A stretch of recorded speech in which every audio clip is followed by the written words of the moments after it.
everybody, my name's Jenny, and behind camera there, that's Kitty. Hello! And we're the Naturalist Interns here at the Arboretum, and we're back this week with another little video to show you kind of what's going on in the Arboretum. And since we're heading right into springtime, into breeding season for a lot of birds, we thought we'd do today's video on nests and some of the different nests you might see around the Arboretum, but maybe even in your own backyards. And for our first nest, we're actually gonna stay right here at this building. This is our J.C. Taylor Nature Center. So we use this building to run different interpretive programs and stuff. And we're staying right here because we have a bird that's built a nest right above the light fixture right here. So I don't know if you guys can see that. But that nest belongs to an Eastern Phoebe. So an Eastern Phoebe is kind of like this small gray flycatcher. But they're really cool. They're a namesayer, so they're called a Phoebe because they say their name, they sound like they're saying Phoebe.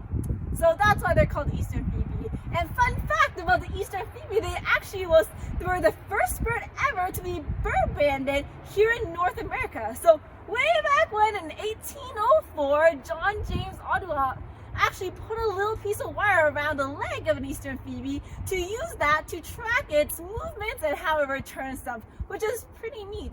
You know, nowadays here in the Arboretum, we actually do quite a bit of bird banding. Our interpretive biologist, Chris Yearly, is a licensed bird bander, so he'll attach unique numbered bands on the legs of birds, and sometimes some birds, like our chickadees, he attaches color bands as well. And we can use that to kind of track the movement of birds, you know, if they're sticking around, if they're moving somewhere else, or if with the color bands, you can actually track individuals and see how they're behaving, which is kind of fun. But the Eastern Phoebe, we'll get back to the Eastern Phoebe. They built this nest right on top of a pretty humus structure, which is pretty typical for an Eastern Phoebe.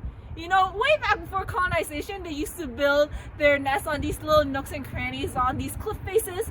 But as people built all these structures and colonized the land, they've actually adapted really well to using these human structures.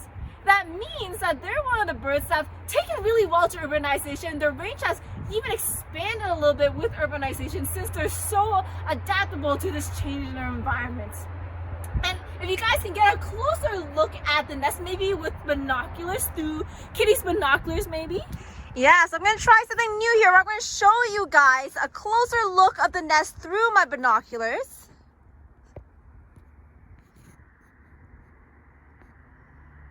All right, let's find this nest here. Right up here. There you go. So you can see this nest is mostly made out of a lot of moss and mud and some twigs in there as well. Eastern Phoebe nests can be really distinctive that way, right? They tend to be very filled with mud and moss, so they have a bit of a unique look to them as well, which is kind of neat. So that's the Eastern Phoebe. But for our next bird nest, we're actually gonna just take a quick stroll around to the other side of this building because there's another bird that's been nesting on this building, which is kind of fun.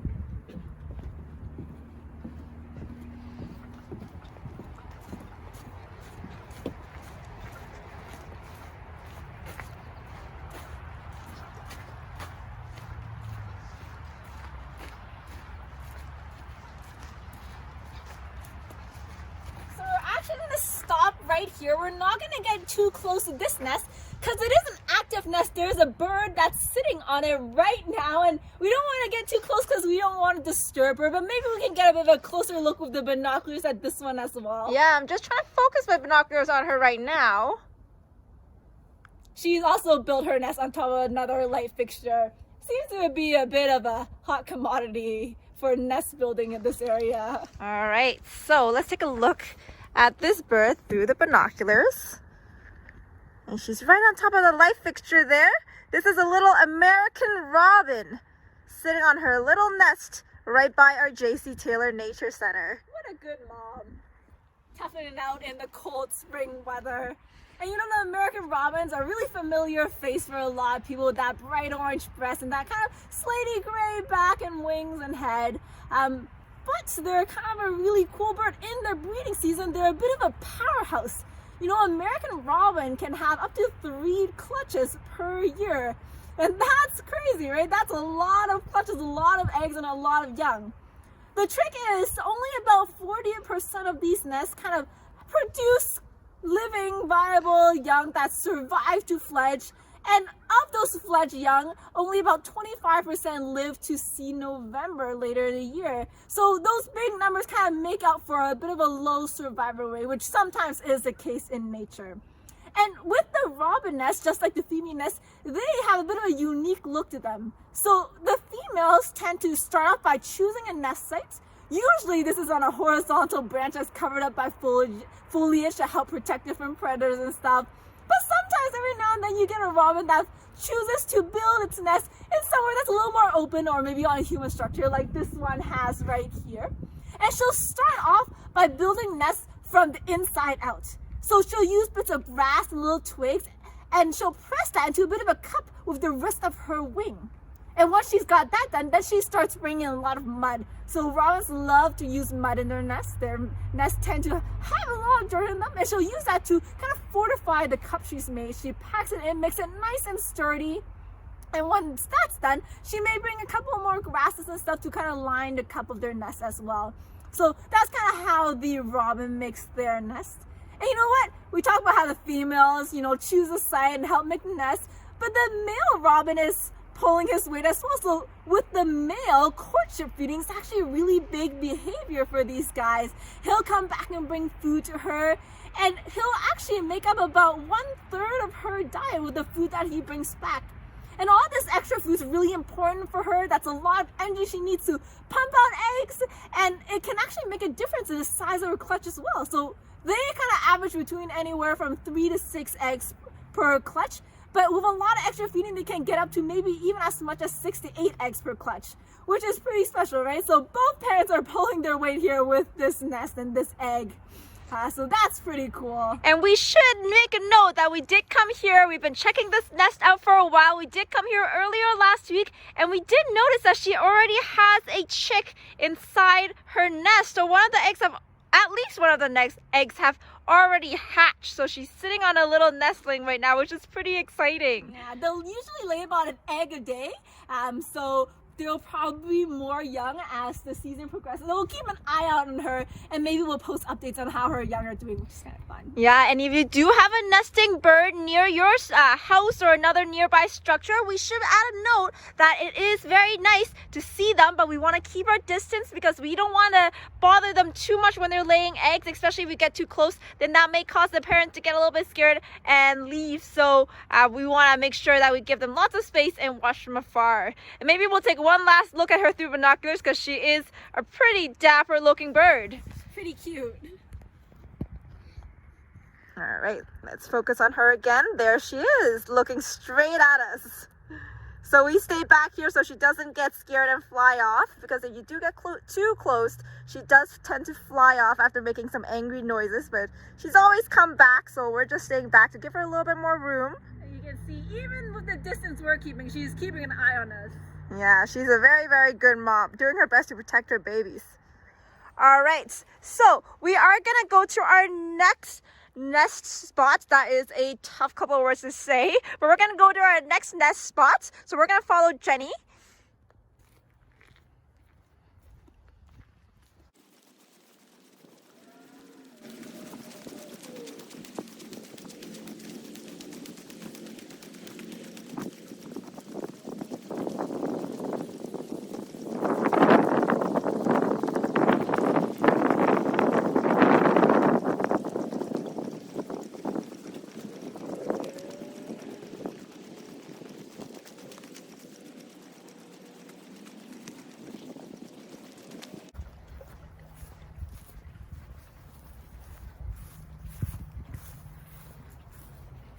Alright, so we're here at a couple of nest boxes. So what we're going to do is, why don't we open one up, have a look inside, and then we'll tell you guys a little bit more about what's going on.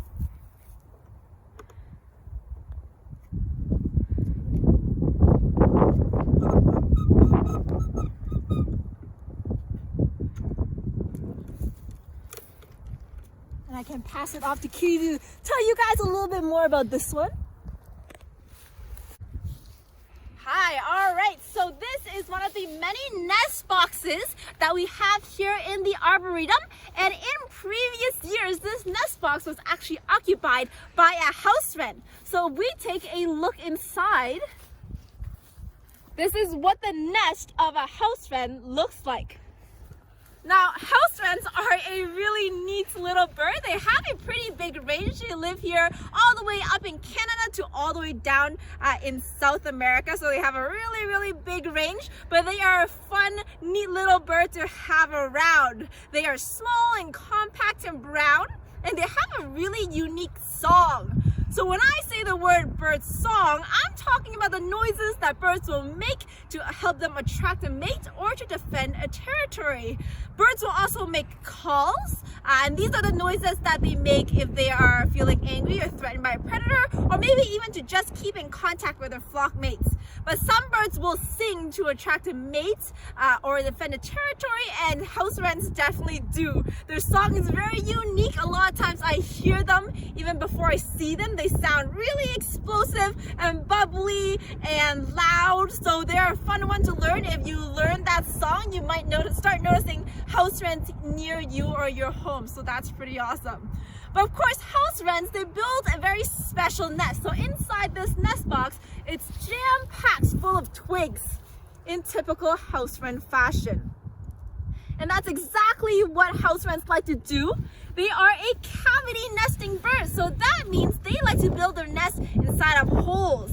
In the wild, that might mean a hole excavated by a woodpecker, or they might build their nest in a nest box, a man-made structure just like this. And they'll pack that hole full of twigs. They pack it full of twigs all the way to the entrance sometimes.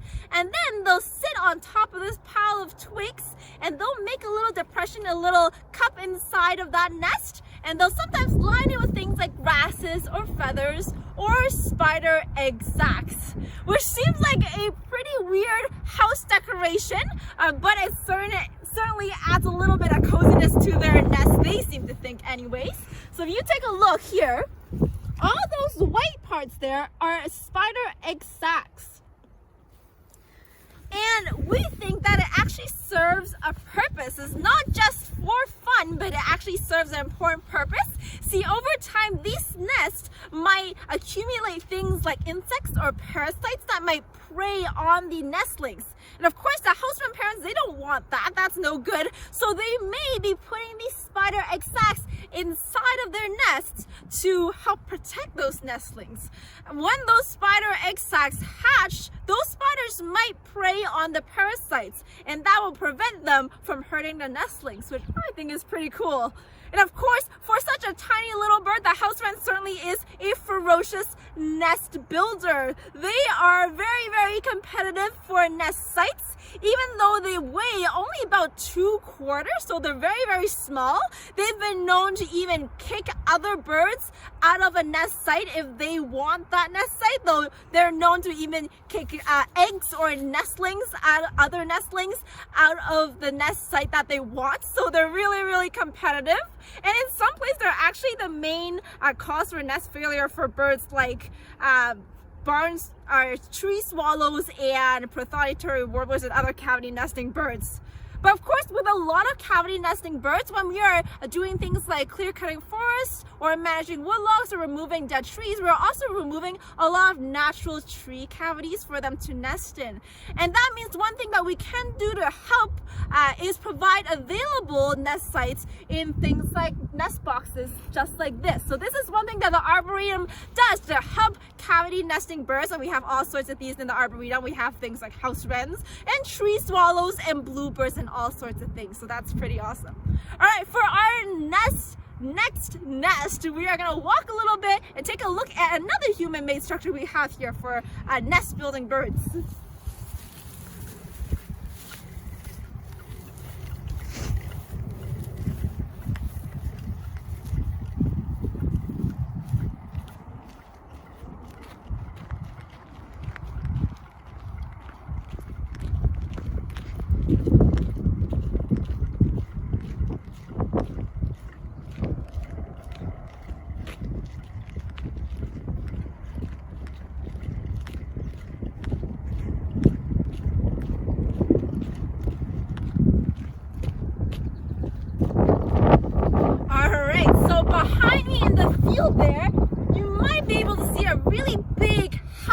nest-like structure. So that is actually for barn swallows. Barn swallow is a threatened species here in Ontario, and in the wilds many years ago they actually like to build their nests in the crevices of caves and cliffs and places like that. But when humans came and we decided to build these nice old wooden barns, that was lots of warm habitat and good nesting spots for these barn swallows switched to building their nests on a lot of these human-made structures. But of course now they are losing a lot of their nest sites as we replace these old wooden barns that they like to make nests on with newer, maybe metal barns that are not quite as accessible to them. So this barn swallow nest structure is something we call mitigation. It's a mitigation strategy. That means if we choose to, or not necessarily the Arboretum, but if someone chooses to develop the land where there are barn swallows nesting on, this is a threatened species. We can't just kick them out, so we have to give them an alternative nesting site. And that's where building these structures come into play. We build them in a different place in hopes that they, once they no longer have their available or original nesting site, they'll be able to build their nest in a structure just like this. So there's lots of different ways that birds build nests. They build nests in all sorts of different places. So we encourage you guys to maybe look around your house to see what birds may be around, if they're building any nests near you. Or if you're interested, you can even search up instructions on how to put up a nest box on your property to encourage cavity nesting birds to your yard, which would be pretty awesome. But that's it for our last bird nest for this video. We hope you guys enjoy exploring the Arboretum with us, and we hope to see you guys next week.